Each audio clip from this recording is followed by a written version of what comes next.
La sclérose en plaques, le régime keto et une écossaise qui ne ressent pas la douleur, nous sommes le samedi 30 mars, bonjour à tous. Voici votre concentré d'actualité scientifique sélectionné par Maxi-Science.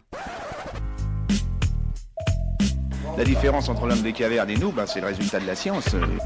Et ce n'est pas une opinion, c'est de la science. Notre monde n'est pas si moche. Le régime keto, vous connaissez, c'est la dernière tendance en matière de diète. Cela consiste à manger de tout, même de la graisse, mais surtout d'éviter le sucre. Nous avons interrogé un médecin nutritionniste qui nous a confirmé qu'il s'agissait plus d'une forme d'alimentation que d'un régime, et que bien que le régime keto soit bon pour la santé, la perte de poids n'est pas garantie. Le VIH ne progresse pas, mais il ne recule pas non plus en France. 6400 personnes ont découvert leur séropositivité en 2017.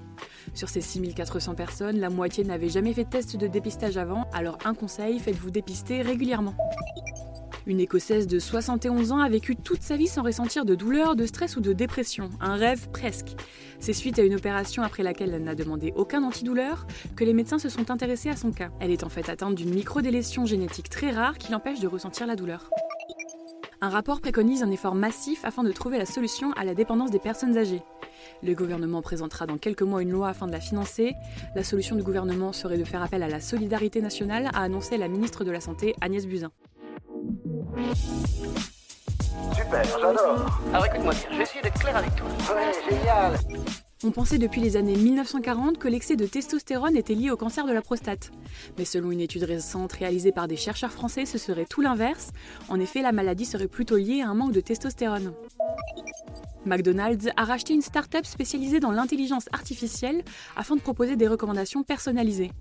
L'idée est suggérer ses produits en fonction de la météo, de la saison ou encore de la commande initiale. Un seul objectif pour la firme américaine de fast-food, nous faire consommer plus.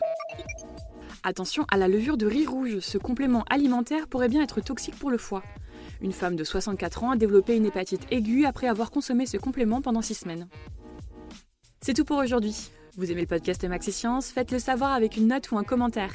Vous pouvez le faire via les applications Deezer, Spotify et Apple Podcast. En attendant, on vous dit à demain pour de nouvelles actualités scientifiques.